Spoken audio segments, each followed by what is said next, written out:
Mesdames, Messieurs de la presse, je suis heureux de vous accueillir encore une fois au ministère des Affaires étrangères pour ce bref point de presse où j'ai l'obligation, et je le fais avec plaisir, de restituer à l'opinion nationale d'abord et internationale en cas de besoin les résultats de la mission que je viens d'effectuer à Paris dans le but d'une part de rencontrer mon homologue, le ministre des Affaires étrangères et du développement international de la République française, M. Jean-Marc Ayrault, et d'autre part pour signer avec la directrice générale de l'UNESCO, Mme Irina Bokova, un accord cadre entre le gouvernement du Bénin et cette organisation des Nations Unies, chargée de la science, la culture et l'éducation, l'UNESCO.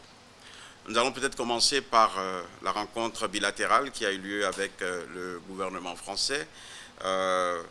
Vous savez très bien que depuis quelques mois maintenant, nous avons entrepris de discuter avec nos amis français de la question de la restitution des biens culturels du Bénin. J'avais saisi, l'on s'en souvient, le 26 août dernier, à l'issue d'un conseil des ministres qui a eu lieu au mois de juillet, j'avais saisi le ministre français des Affaires étrangères d'une requête visant à obtenir que le Bénin récupère les biens culturels issus de notre patrimoine et qui sont présents dans plusieurs musées de la République française, des biens qui, pour la plupart, ont été emportés en 1892, suite à la défaite des troupes du royaume du Dahomey face aux armées coloniales françaises. La destruction du palais du roi Béhanzin a eu lieu et plusieurs biens ont été emportés. J'ai eu l'occasion moi-même de visiter le musée du Quai Branly, où j'ai pu voir le majestueux trône du roi Guézo et divers objets qui représentent le roi, qui sont des symboles du règne du roi Béhanzin, du roi Glélé, et y compris même la tablette de consultation du Guédégué, qui est, comme vous le savez, celui qui gérait au sein de ce royaume tout ce qui concernait les oracles. Il existe aussi des biens venant d'autres régions du pays que l'on trouve dans ces musées-là. Le musée du Quai Branly étant le plus important, mais à Lyon, il existe également un musée où se trouvent plusieurs objets. À l'issue de cette correspondance adressée au gouvernement français, j'ai reçu une réponse du ministre Ayrault qui m'a indiqué clairement qu'il avait conscience de la valeur historique et culturelle de ces biens pour notre pays et pour l'ensemble des Béninois, qu'il partage notre souhait de mieux les faire connaître, mais il pense que ces biens ont été intégrés de longue date, parfois depuis plus d'un siècle, au domaine public mobilier de l'État français et que par conséquent leur restitution n'était pas possible en raison de leur incessabilité, inaliénabilité et d'autres raisons encore. Je pense que ce sont des arguments qui normalement ne résistent pas à l'analyse qui est la nôtre, et j'ai donc entrepris, sur instruction du président de la République, de rencontrer les autorités françaises. Je voudrais rappeler à la presse que déjà le 12 décembre, le chef de l'État, dans un entretien avec le président François Hollande, auquel j'ai participé aux côtés du président, avait évoqué la question. Et le président François Hollande a eu la grande sagesse de proposer que l'on mette en place une commission mixte entre nos deux pays donc pour discuter des modalités de mise en œuvre de cette revendication pour que nous puissions trouver des avenues puisqu'il y a plusieurs solutions possibles. Une mission récente du ministre de la Culture a permis de faire un état très limité des lieux et d'explorer de point de vue technique un certain nombre d'approches. Et mon entretien avec le ministre Jean-Marc Ayrault le jeudi 30 mars dernier a permis d'avancer un peu plus. D'abord, c'est vrai que cet entretien nous a permis de faire le tour d'horizon de la coopération dans deux pays. Nous avons évoqué les questions liées à la présence du Bénin dans les opérations de maintien de la paix au Mali, mais aussi en Centrafrique. Nous avons évoqué les questions liées à la sécurité dans cette région, mais le sujet le plus important qui nous a préoccupés a été, en ce qui me concerne en tout cas, la question de la restitution de nos biens culturels. Je dois dire que j'ai eu l'écoute du ministre Jean-Marc Ayrault qui m'a très bien reçu. J'étais accompagné de deux de nos ambassadeurs, l'ambassadeur à Lavore, qui est accrédité auprès de l'État français, mais aussi l'ambassadeur Irénée Zevounou, qui est notre délégué permanent auprès de l'UNESCO, puisque cette question est une question aussi culturelle et qui est régie par la Convention de 1970, qui est une convention de l'UNESCO. Ce qu'il faut retenir, c'est que la discussion reste ouverte et la conversation doit se poursuivre. Elle doit se poursuivre pour que nous puissions explorer toutes les possibilités qui permettent à un pays comme le nôtre, qui a envie d'augmenter son offre culturelle dans la politique touristique. La conversation doit se poursuivre et nous aider à trouver des pistes que je voudrais décliner ici avec vous. D'abord, il existe en France ce qu'on appelle la commission scientifique des collections.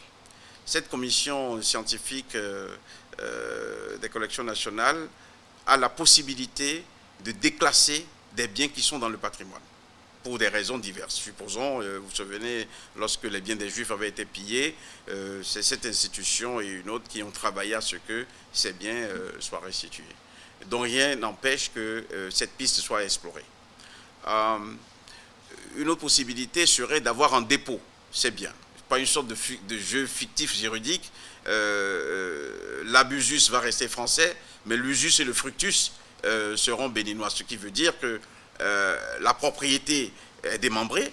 Celui qui peut en disposer, c'est la France. Et celui qui peut en avoir le dépôt, l'utiliser, en tirer des fruits, serait le Bénin.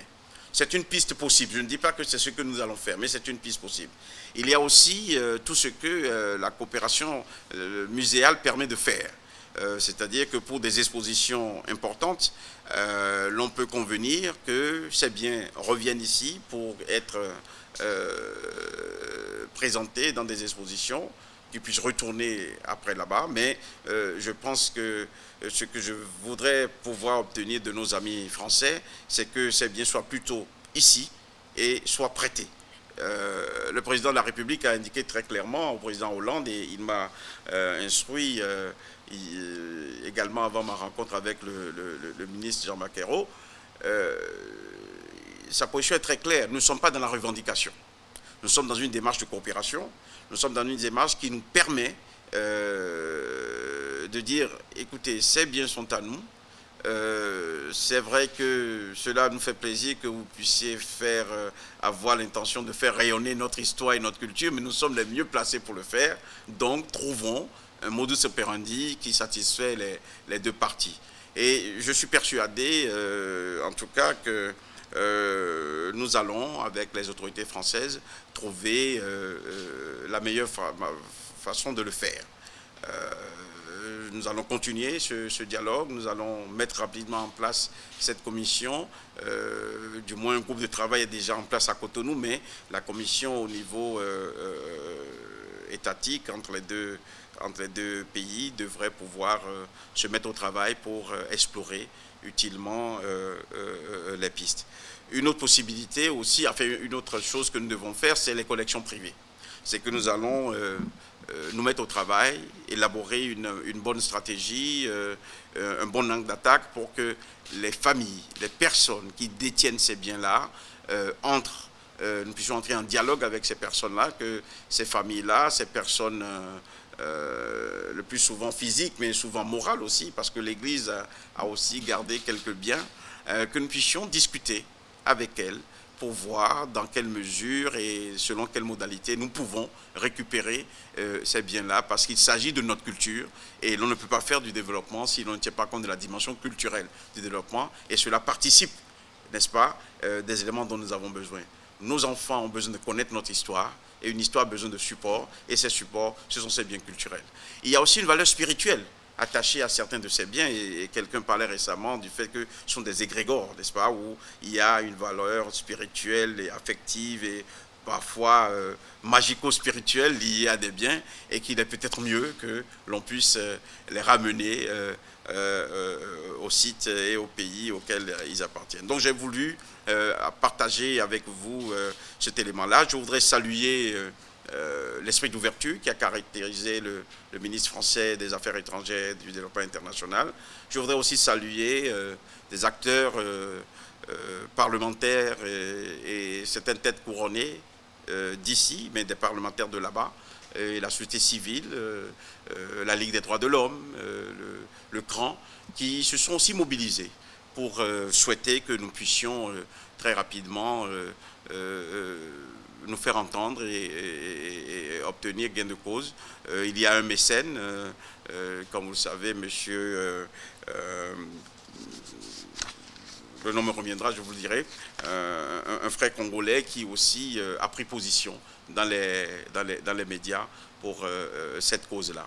Donc je crois que c'est une chose qui est très importante pour nous et j'espère que très rapidement, nous allons avoir la possibilité de meubler à la fois le musée que nous voulons créer à Porto-Novo, mais aussi celui d'Abomey qui va être restauré, réhabilité, mais également aussi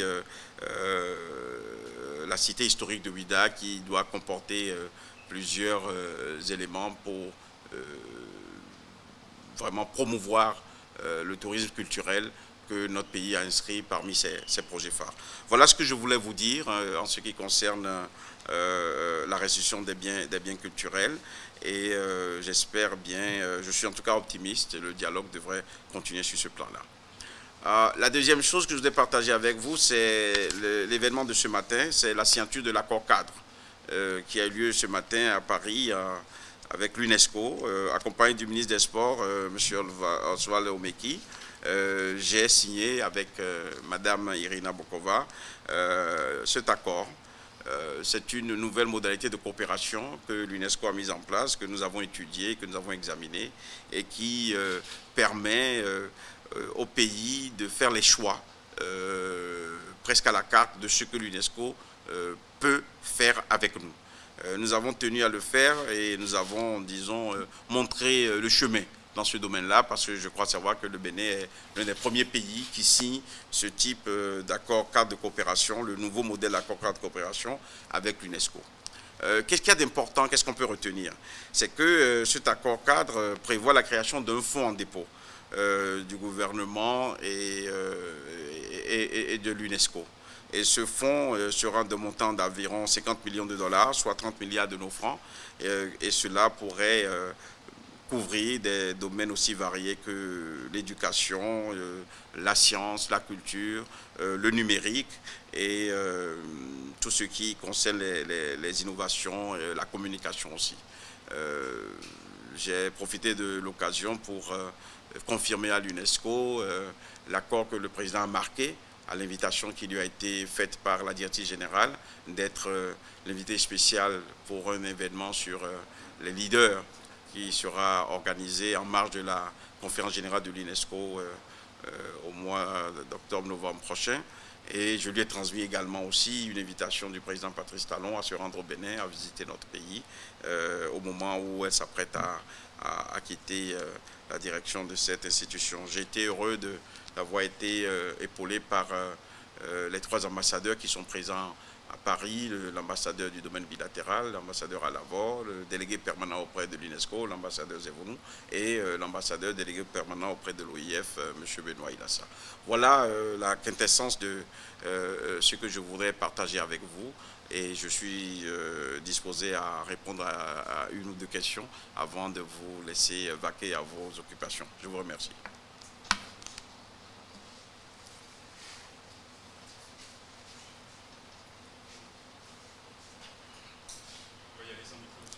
Bien sûr. Le retour des biens culturels, ces biens historiques qui importent beaucoup pour les Béninois et d'autres Africains. On imagine après le donner, peut-être que ce sera le tour de notre pays.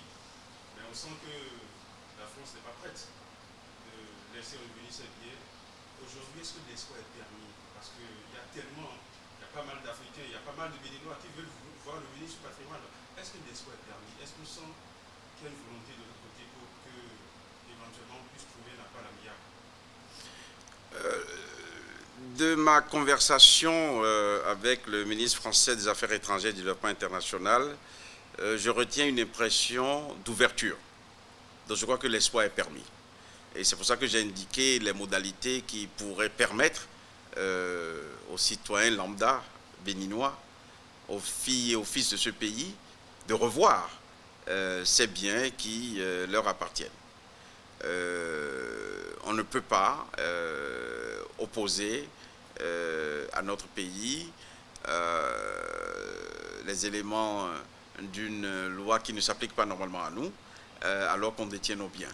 Mais, encore une fois, c'est dans une démarche de coopération, c'est dans un dialogue très intelligent de part et d'autre que nous allons y arriver. Donc pour moi, l'espoir est permis parce que j'avais en face de moi une personne qui comprenait très très bien ce que nous voulons. Et ce n'est pas la première fois que des biens sont déclassés, des biens qui sont intégrés dans le patrimoine français sont déclassés. Ce n'est pas la première fois que des biens sont mis en dépôt. Ce n'est pas la première fois non plus qu'il y a eu des restitutions pures et simples. L'histoire est jonchée de cas et d'exemples. Donc, je suis assez optimiste quant à l'aboutissement de notre démarche, mais cela nécessite du travail, cela nécessite de la sérénité, cela nécessite de la confiance mutuelle et je crois que le ministre français des Affaires étrangères et moi-même, nous faisons confiance et cela, à mon avis, devait permettre d'avancer assez bien.